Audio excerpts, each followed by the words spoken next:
Good afternoon, class 4. Today I will teach the chapter 1. I know कि I have taught the chapter 1 because I am taking the revision. What you learn. Okay? तो now start.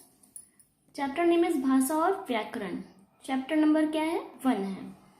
बच्चों देखिए, ये भाषा और व्याकरण के बारे में इस चैप्टर में 1 में आपको जानकारी मिलेगी. तो आइए पढ़ते हैं. दोनों बच्चे क्या कर रहे हैं? देखिए बच्चों, दोनों बच्चे क्या कर रहे हैं. ये जो लड़की है वो लिख रही है, लड़का क्या कर रहा है? देखो टीवी का रिमोट पकड़ा है, वो टीवी देख रहा है. माँ क्या कर रही है? पिताजी का फोन आया है और माँ क्या कर रही है? गगन टीवी देख रहा है और रीमा पढ़कर प्रश्नों के उत्तर लिख रही है. ठीक है. और फोन आया है, देखो माँ फोन पे और पिताजी से वार्तालाप हो रही है. अब बच्चों देखिए, इसमें लिखा है पिता अपनी बात माँ को कैसे समझा रहे हैं. तो बच्चों देखिए, ये बोल रहे हैं ना, तो ये मौखिक हो जाएगा. माँ पिता की बात कैसे समझ रही है? सुनकर समझ रही है. रीमा पाठ को कैसे समझ रही है? पढ़कर. वह प्रश्नों के उत्तर कैसे दे रही है? लिखकर दे रही है. और गगन टीवी पर आ रहे कार्यक्रमों को कैसे देख समझ रहा है? सुनकर समझ रहा है. क्या कर रहा है? सुनकर समझ रहा है. अब बच्चों देखिए, यहाँ आता है, बच्चों आपने अपने विद्यालय के पुस्तकालय में देखा होगा कि वहाँ सब शांत होकर पुस्तक, समाचार पत्र, पत्रिका आदि पढ़ते हैं, क्योंकि वहाँ बोलना मना होता है. उस समय हम संकेत से अपनी बात एक दूसरे को समझाते हैं. केवल कुछ संकेत ही ऐसे होते हैं जिन्हें हम आसानी से जान या समझ सकते हैं. बच्चों देखिए, जैसे आपके स्कूल में लाइब्रेरी है, आप लोग जाते हो तो वहाँ मैम बैठी होती हैं, कहती हैं keep quietly read the books, यानी कि चुपचाप अपनी बुक पढ़िए, कोई किसी से यहाँ बात नहीं करेगा. ठीक है. तो जब आपको बहुत जरूरी बात करना होता है तो आप लोग क्या करते हो? सांकेतिक भाषा का प्रयोग करते हैं. इशारों, जिसको बोलते हैं इशारों से बात करना. जैसे कि पुलिस लाइन चौराहे पे देखते हो कि एक कांस्टेबल खड़ा होता है, वो सारे को, मतलब जो भी ट्रैफिक होता है, वो एक सांकेतिक भाषा के माध्यम से उस ट्रैफिक को कंट्रोल करता है. तो वहां पे वो क्या करता है? सांकेतिक भाषा का प्रयोग करता है. अपने लेफ्ट एंड राइट हैंड का यूज करके बताता है कि आप रुको, आप चलो, आप वेट करो. तो वो सांकेतिक भाषा के माध्यम से वो हमें जो है हर चीज का ज्ञान देता है. तो ये सांकेतिक भाषा होती है बच्चों, एक जो आपके इस चैप्टर में इंक्लूड नहीं की गई, पर मैं आपको बता दूं, भाषाएं 3 प्रकार की होती हैं, मौखिक भाषा, लिखित भाषा और सांकेतिक भाषा. पर आपके चैप्टर में 2 ही भाषाएं दी हैं, तो आप लोग 2 ही पढ़िए. अभी आगे क्लास में आपको मिलेंगी, तब आप पढ़िएगा. अब देखिए लिखा है ऐसे कुछ और संकेत, जैसे कि देखिए बॉय गर्ल बातें कर रहे हैं ना. देखिए ये ट्रैफिक है, ट्रैफिक लाइट है, कार चल रही है. अब देखिए, संकेतों द्वारा बात समझना आसान नहीं है, इसलिए भाषा बनाई गई है. अब बच्चों देखिए, हर कोई तो सांकेतिक भाषा में बात को नहीं समझ सकता है, इसलिए क्या किया गया है? भाषा बनाई गई, जिससे हम बोलें और आप सुनो और उसको समझो.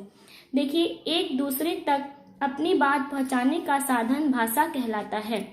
भाषा की देखिए, एक दूसरे तक, जैसे हमने अपनी बात आपसे कह रही हूँ तो मेरी बात आप तक पहुंच रही है, तो ये माध्यम क्या हो गया? ये भाषा हो गया. ठीक है. भाषा के रूप कितने होते हैं? भाषा के 2 रूप दिए गए हैं, एक मौखिक भाषा और एक लिखित भाषा. अब देखिए, मौखिक भाषा क्या होती है? बोलना अर्थात मौखिक रूप है. जैसे मैं बोल रही हूँ तो ये मेरा क्या है? ये मेरा मौखिक रूप है. यह भाषा का पहला रूप है. इसमें बोलकर अपनी बात दूसरों तक पहुंचाई जाती है और दूसरा उसे सुनकर समझता है. बच्चों कहीं दूर जाने की जरूरत नहीं है, मैं यही समझाती हूँ. देखिए, जैसे मैं बोल रही हूँ और आप सुन रहे हो, आप इसको क्या कर रहे हो? समझ रहे हो. तो ये मेरा क्या है? मौखिक भाषा का एक साधन है. मैं बोल रही हूँ, आप सुन रहे हैं, उसको समझ रहे हैं, तो ये क्या हो गई? मौखिक भाषा हो गई. देखिए, जैसे बातचीत कर रहे हैं, मोबाइल पे हम लोग बातचीत करते हैं. लिखित भाषा बच्चों देखिए क्या होती है? लिखना अर्थात लिखित रूप, यह भाषा का दूसरा रूप है. इसमें लिखकर अपनी बात दूसरों तक पहुंचाई जाती है और दूसरा उसे पढ़कर समझता है. जैसे उदाहरण, बच्चों देखिए, जैसे कि क्या कहते हैं, हम जैसे आपको अवकाश लेना होता है कक्षा में या विद्यालय में, तो आप क्या करते हो, एक लिखित पत्र मुझे देते हो जिसको मैं पढ़कर उसको समझती हूँ और आपको अवकाश की अनुमति देती हूँ। तो आपने पत्र लिखा, मैंने उसको पढ़ा और मैंने उसको समझा और आपको अवकाश की अनुमति दी। ठीक, ये होता है लिखित रूप। लिखित में देखिए कंप्यूटर हो गया, समाचार पत्र है, पुस्तक है। भाषा के रूपों के आधार पर इसके 4 कौशल होते हैं, जैसे कि सुनना, मैं बोल रही हूँ आप सुन रहे हो, मैं बोल रही हूँ, ठीक है। पढ़ना, लिखना।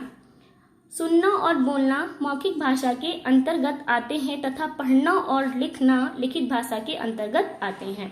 ठीक है। अब देखिए बच्चों, अन्य भाषाएं हैं। संसार में बहुत सी भाषाएं बोलनी, पढ़ी और लिखी जाती हैं। सभी देशों की अपनी अपनी भाषा है, जैसे जापान में जापानी बोली जाती है, जर्मनी में जर्मन, फ्रांस में फ्रेंच, स्पेन में स्पेनिश आदि भाषाएं बोली जाती है। अब देखिए बच्चों, हिंदी भाषा क्या है, राजभाषा है। कोई पूछे हिंदी क्या है, हिंदी भारत की क्या है, तो आप बोलोगे राजभाषा, राजभाषा। ठीक है।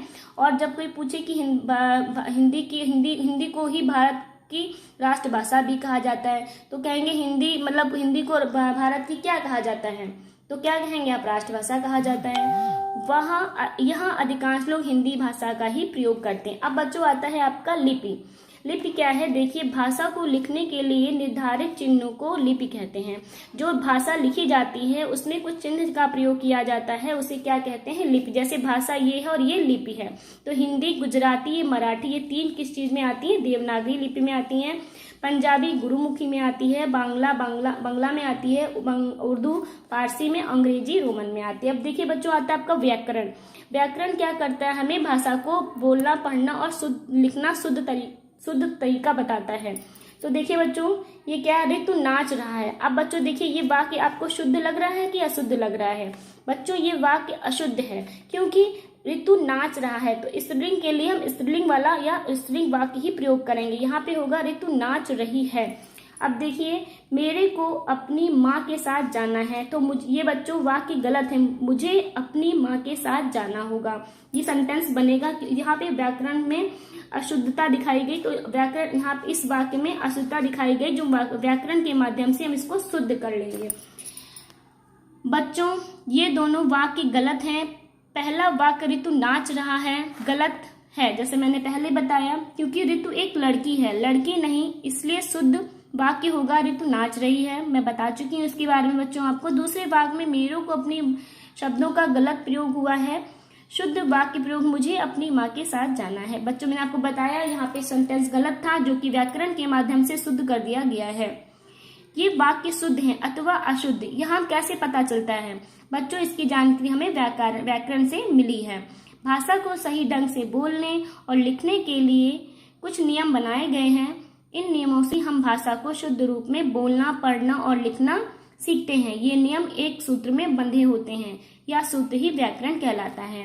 भाषा को शुद्ध रूप में बोलना, पढ़ना और लिखना सिखाने वाले शास्त्र को व्याकरण कहते हैं। अब व्याकरण हमें 3 बातें सिखाता है, शुद्ध बोलना, शुद्ध पढ़ना और शुद्ध लिखना। तो बच्चों आपका ये चैप्टर यहीं पे रिवीजन होता है। जो आपकी बुक्स आपने ले ली हैं, तो आप लोग अपना जो है वर्क कर चुके हैं, उनको याद करते रहिए और अपना काम करते रहिए और ग्रुप में भेजते रहिए चेक करने के लिए। बहुत ही कम से कम बच्चे होमवर्क अपना करके मुझे भेज रहे हैं, ये गलत बात है बेटा। आपको होमवर्क दिया जा रहा है, आप उसको चेक करके ग्रुप में डेली का डेली भेजिए। Thank you, bye bye.